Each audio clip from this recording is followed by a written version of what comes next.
आपल्या हिंदू धर्मामध्ये तुळशीच्या रोपाला विशेष महत्त्व आहे। हिंदू धर्मात तुळशीचं रोप प्रत्येक घरामध्ये आढळतं। तुळशीची पूजा प्रत्येक घरामध्ये केली जाते।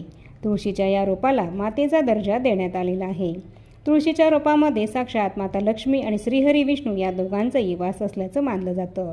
तुळशीची काळजी घेऊन रोज नित्यनियमानं तुळशीची पूजा केल्याने देवी लक्ष्मीही आपल्यावर प्रसन्न होते आणि आपल्याला धनधान्याचा भरभरून आशीर्वाद देते।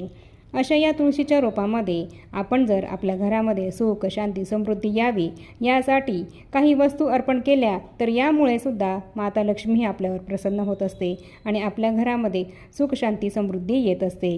तर अशा कोणत्या वस्तू आपण तुळशी मातेच्या या रोपाला अर्पण करायच्या आहेत याबद्दलचा संपूर्ण माहिती देणारा व्हिडिओ चॅनलवर आलेला आहे।